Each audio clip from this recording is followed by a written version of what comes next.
Good morning, सुप्रभात, केम छो, सलाम। उम्मीद है आप सब लोग बेहतर होंगे, अपना ध्यान रखे होंगे। कल बहुत दिनों के बाद मैंने एक पूरी मूवी देखी। मूवी का नाम है आदि पुरुष। बहुत विवाद उठा था इस मूवी को लेकर जब ये मूवी रिलीज हुई थी कि भाई रामायण को आधार बना के इस मूवी को बनाया गया था, और इसमें कई सारे ऐसे वीक पॉइंट थे जिनको लेकर जो है वो मीडिया में काफ़ी हल्ला मचा था। तो मैंने सोचा चलो देखते हैं एक बार इस मूवी में क्या वाकई में ऐसे फ्लॉज हैं या ऐसी हवा में बातें उठ रही थी।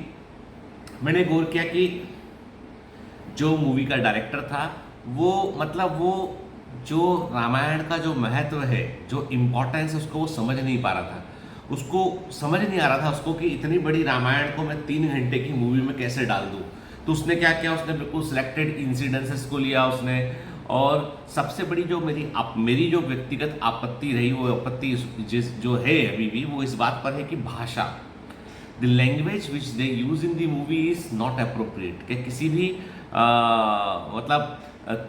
मतलब मैं बोलूँगा कि उनका बोलना था कि आज की जनरेशन के हिसाब से ये मूवी बनाई गई थी। पर मैं इतना मानता हूँ कि आज की जनरेशन को आप बिल्कुल ये समझ लें कि व्याकरण विहीन है, उनकी भाषा खराब है। तो ये आपके दिमाग की सोचिए। आज की जनरेशन भी जो है, मैं कहता हूँ, जब जैसे आप सेंट्रल पार्ट ऑफ इंडिया में होते हैं, आप देखिए कि बहुत अच्छा हिंदी लोग बोलते हैं, बहुत अच्छा समझते भी हिंदी है। हालांकि बड़ी विडंबना ये है कि हिंदी लैंग्वेज जो है वो ऐसा हो गया, जैसे मान लो आप कहीं पे कहीं मीटिंग में है, कहीं कॉन्फ्रेंस में, और आपने हिंदी में कुछ बोल दिया ना, तो लोग सोचते हैं कि भाई आपको शायद इंग्लिश नहीं आती है, थोड़े कम पढ़े लिखे हैं। लोगों की विचारधारा वैसी होगी। Otherwise English, Hindi, Marathi, Spanish, German, ये सब लैंग्वेज है एक्सप्रेशन के लिए, कि आपके विचारों को एक्सप्रेस करने के लिए, ठीक है ना। जैसे जर्मन लोग कभी भी जो है वो इस बात को लेकर जो है वो अपनी उनकी कंट्री जाओ तो वो जर्मन को इम्पोर्टेंस देते हैं। फ्रेंच लोग जो है वो जो फ्रांस के लोग हैं वो फ्रेंच को इम्पोर्टेंस देते हैं। कि अमेरिका में कई सारे लोग ऐसे जो मंदारिन सीख रहे हैं, जो चाइना से जो ट्रेड करते हैं वो लोग।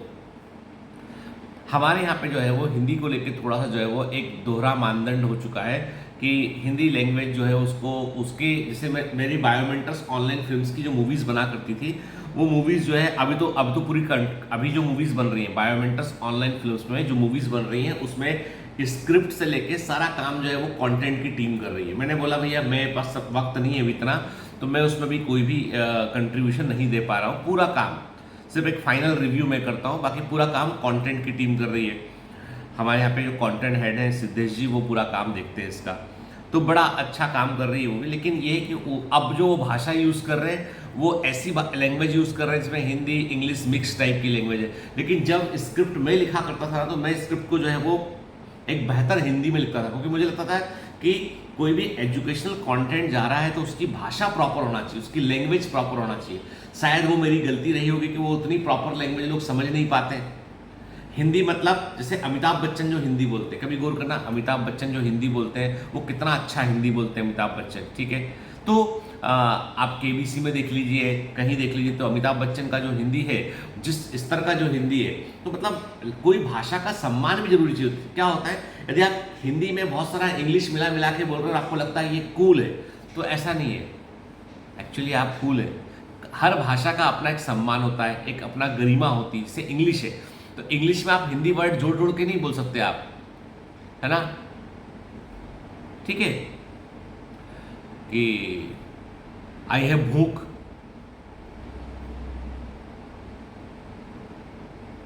आई वांट टू जाना ऑफिस, आई वांट टू जाना ऑफिस। तो आप ऐसे मिक्स नहीं कर सकते ना। आप खुद करो हिंदी में, इंग्लिश में आप हिंदी मिक्स कर रहे, देखो आपको लगेगा कि तो फनी लगेगा, बहुत फनी लगेगा। तो ऐसी हिंदी को, लेकिन क्या हिंदी को इतना दोयम दर्जे का समझा गया है कि हिंदी में यदि आपने कुछ तो भी डाल दिया आपने तो वो चलेगा, ऑन गोइंग है। ये पूरा बिगड़ रहा है स्कूल से। स्कूल्स ने ऐसा माइंडसेट, जितने भी कॉन्वेंट स्कूल खुलते हैं, जितने भी प्राइवेट स्कूल खुलते हैं, सब इंग्लिश मीडियम होते हैं, हिंदी मीडियम है ही नहीं है।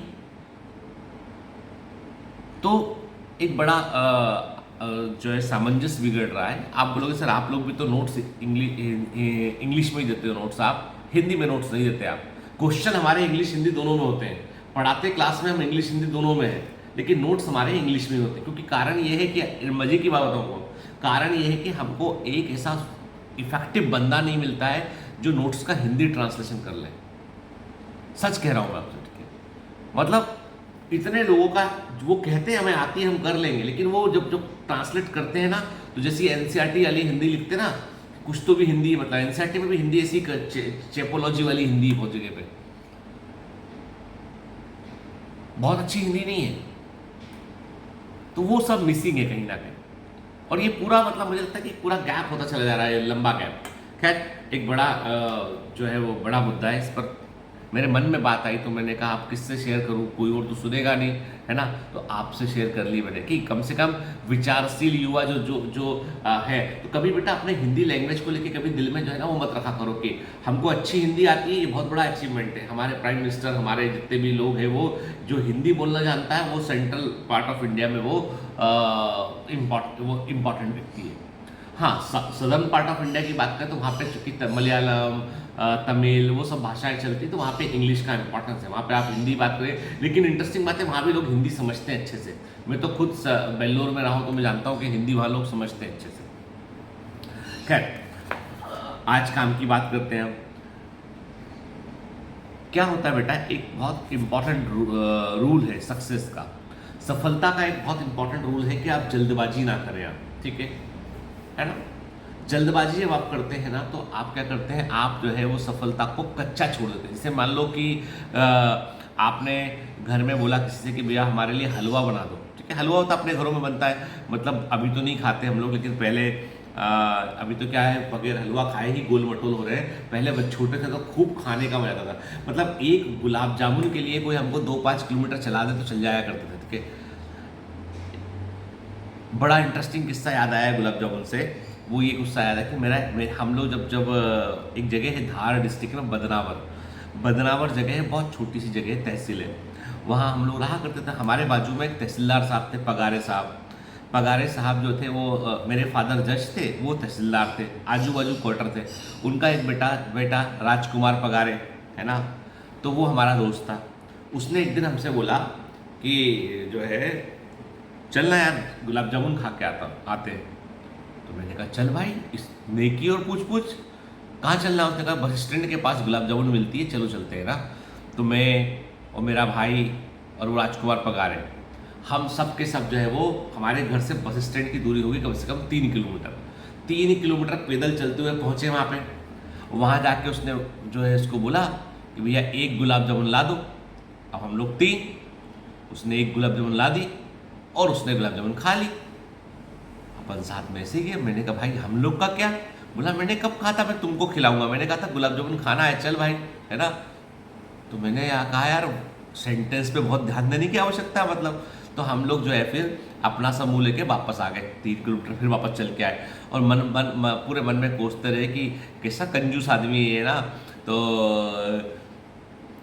पहले आया कि भाई तू बांट ले गुलाब जामुन एक ही को 3 हिस्सों में। बोला नहीं भाई किसी को मजा ही नहीं आएगा ना, इसलिए मेरे को मजा जान दो, फिर मैं तुमको बताता हूँ कैसा मजा आया मेरे को। तो वापस आ गए हम लोग, ठीक है। पहले एक जमाना वो था। अब जहाँ बात शुरू हुई थी कि घर में भी हलवा बनाने की बात है, तो पहले वो आटा भूनता था, फिर उसमें घी डलता था, फिर वो शक्कर वक्कर डल के वो मम्मी घर में जो हलवा बनाती ना आटे का। तो मान लो वो हलवा के लिए आप बहुत जिद कर रहे हो, उन्होंने आटा थोड़ा सा भुना आटा, जल्दी घी डाल दिया, जल्दी पानी डाल दिया, जल्दी शक्कर डाल दिया, निकाल के दे दिया, तो बोलोगे क्या बनाया है कचरा, आप नहीं खा पाएंगे उसको। पूरे प्रोसेस में जो दिक्कत हुआ वो क्या दिक्कत हुआ जल्दबाजी का। यहाँ बॉम्बे के अंदर जो है आईटीसी मराठा करके एक होटल है, बड़ा फेमस होटल है, यहाँ का 5 स्टार होटल है, आईटीसी मराठा, लोअर परेल में, परेल वाले एरिया में। वहाँ की दाल बहुत फेमस है। वहाँ की एक दाल वहाँ पे मिलती है, अपना ये दाल मखनी मिलती है, जो वो लोग ना 48 आवर पकाते हैं, 48 घंटा पकाते हो। एक बड़े से बर्तन में रख के वो धीमे धीमे, बहुत धीमे धीमे वो पक रही होती है। 48 आवर जब पकती है वो, उसके बाद वो उसको फ्राई करके सर्व करते हैं उसको वो, ठीक है। उसका स्वाद ही अलग है, मतलब आप ऐसी दाल आपने कभी खाई नहीं होगी, इतना अच्छा स्वाद है। ऐसे एक मेरे परिचित थे, वो सरसों का साग बनाया करते थे भोपाल के अंदर, तो वो भी 24 घंटा वो हल्की आंच में पका करता था। वो स्वाद ज़बरदस्त था उसका। पॉइंट ये है कि धीमी आंच में पकने वाली चीज़ों का स्वाद अच्छा है, खाने में बहुत अच्छी लगती है वो। इसका मतलब जो सफलता जो है वो धीमी आंच पर पककर मिलती है ना, वो सफलता लंबा चलती है, सस्टेनेबल होती है, ज़्यादा अच्छी होती है, ज़्यादा बड़ी होती है।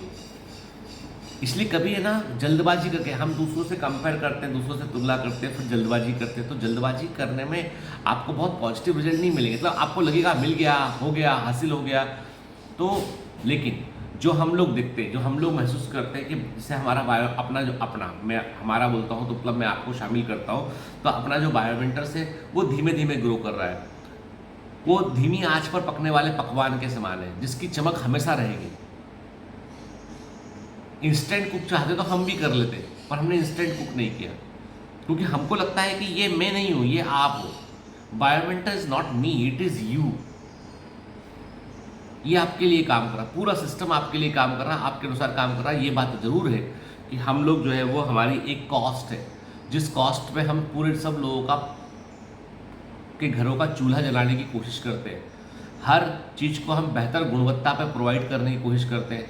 यदि उस कॉस्ट को आप बाकी ऑर्गेनाइजेशन जो अब कई लोग क्या है, कई लोग के पास पैसा जलाने को है, बर्न करने को पैसा है, उनसे कंपेयर नहीं करेंगे हम कंपेयर करेंगे एक ऑथेंटिक जो व्यक्ति अपने रेवेन्यू जो आ रहा है उस पर, जो बिजनेस रन कर रहा है उस पर हम कंपेयर करेंगे। तो आप पाओगे कि बिल्कुल धीमे धीमी गति से पक से आगे बढ़ने वाले ऑर्गेनाइजेशन में से एक है। मेरा प्रबल यकीन है ये कि सफलता जो है वो इंस्टेंट नूडल नहीं होता है, वो धीमी गति से पकाई गई दाल के समान या आराम से पकाए गए हलवे के समान होता है।